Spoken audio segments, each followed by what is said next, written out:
და ვცდილობ რომ გავიღვიძო და მე უნდა ვეცადოთ რომ მესტიაში წავიდეთ. ნახოთ აბა, დღევანდელი დღე როგორ დასრულდება.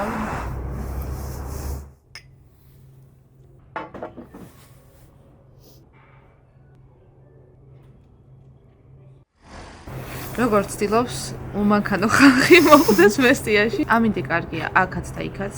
მაგრამ ეგჯერ არაფერს არ ნიშნავს. ასე დროსაც გადადებულა ხოლმე ფრენები. წინ გვაქვს გეგმაში ირმა, ოღონდ გული არ გაგისკდეს 44 ოჯახი.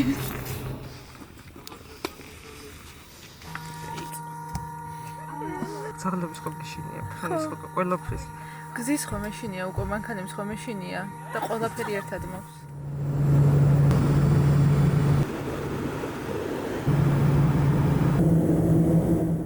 ადი დედა. არა, მაგრამ სურავს. სასწრაფოდ უნდა დავარიგოთ ეს კომპიუტერები. იმიტომ ხო კიდევ 12 საათი უნდა ჩამოვიდეს. 5 საათი დაიწყო და პირველ ოჯახამდე მოვახციეთ და აქ უკვე ბნელდება და ძალიან ცივა. მოყინულია ყველაფერი. ამიტომ წარმოდგენა არ მაქვს დღეს საერთოდ რას მოვასწრებთ. ზამთარში მუშაობა ზოგადად ძალიან რთულია. სიცივეს რო თავი დავანებოთ რთულ გზებს და ასე შემდეგ, მალე რო ღამდება, ფაქტობრივად ნახევარ სასწრაფ რა, რასაც დღის განმავლობაში ვასწრაფთ ხოლმე. ისეთი ისარი ასწირობები. სტუდენტები რომ მიდიან უკან აღარ ბრუნდებიან. ეგ ძალიან სევდიანია. იმაზე ბევრად მეტი ჩავრთეთ, ვიდრე წარმომედგინა რომ ჩავრთავდით.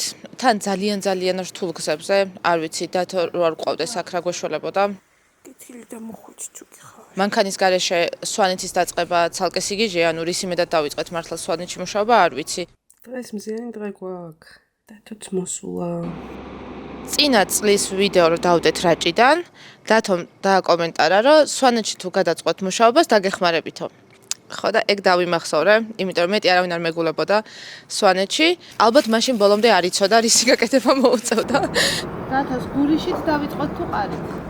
ივლისიდან მოყოლებული რამდენჯერ ჩამოვედით, რამდენი დღე გვატარა, რა გზებზე გვატარა. ძალიან რთულია სვანეთში ბავშვობის მიგნება. კარში ცხოვრობს იქ. გურიში რო უწედე შესამა, ესე იგი? აი, გადავაკეთე. მინიშნებები არის მაგალითად კოშკთან და გაიხედავ და სულ კოშკებია. ან მინიშნება არის კაკრის ხესთან. 21 საუკუნეში ტექნოლოგიების ერაში მე რამდენი სოფელში არავის არ აქვს ინტერნეტი. არავის არ აქვს ინტერნეტი. ინტერნეტს იჭერენ მხოლოდ მობილური ქსელის დახმარებით და აი მაგალითად რამდენიმე სოფელში ჩვენი ტელეფონი ნახევარი დღე იყო გათიშული, იმიტომ რომ უბრალოდ ქსელი საერთოდ არ იჭერდა. ან უწევთ რომ იპოვონ ერთი რაღაც მაღალი წერტილი, იქ დადონ ტელეფონი და იქიდან გააზიარონ ინტერნეტი და არ ვიცი, მოკლედ ძალიან უთანასწორო და თანაბარ პირობებში უწევთ მათ გაზდა და ისეთი ინტერესიანი ბავშვები გავიცანით გუშინ, მართლა გაკვირვებულები ვუყურებდით, იმდენი რამის მოხერხება შეუძლიათ ამ არარსებული რესურსების ფონზეც კი.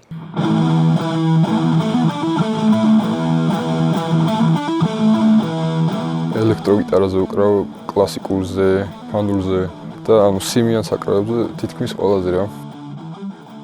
რადიკალური ცვლილება მოხდა ფოლკლორიდან მეტალამდე და მინდოდა რომ ჩამეწერა მუსიკას სხვადასხვა ინსტრუმენტებზე და ამისთვის ძალიან დამეხმარება კომპიუტერი.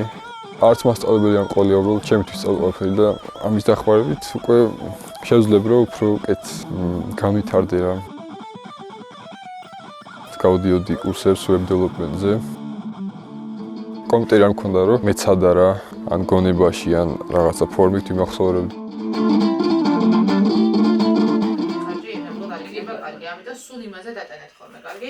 ცოტა უცნაური გასვლა გვაქვს, იმიტომ რომ მე მიწევს მარტო მუშაობა, ირმა დავტოვეთ სასტუმროში, რაღაც ვიდეო აქვს დასამონტაჟებელი.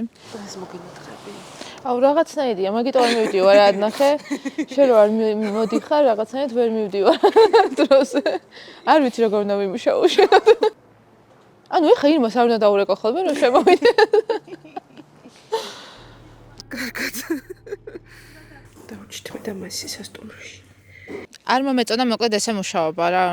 მაგაც მარიამს უნდა ორო. ცალკე რო დავდივარ. წეღან მერვე ოჯახიდან რო გამოვედი, ვფიქრობდი რომ ეხლა ირმას უკვე დაეტყობოდა სახეზე დაღლა და შიმშილი თქო. ამ ვიდეოდან გაიგებს ირმა რომ დღეს სამჯერ ამის დავგორდი. დავცურდი უფრო სწორად მოყინულ გზაზე. დაცურდა ჩვენი მანქანაც და კინაღამ გული გამისკდა. სვანეთში ვიყავით წელს 6 ჯერ. მოვდივარ.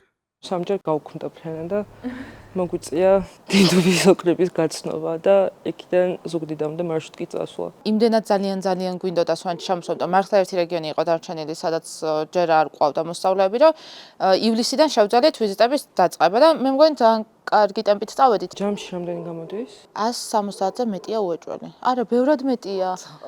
ბევრად მეტია, ხო? ბევრად მეტია. ცოტა კი არ მჯერა.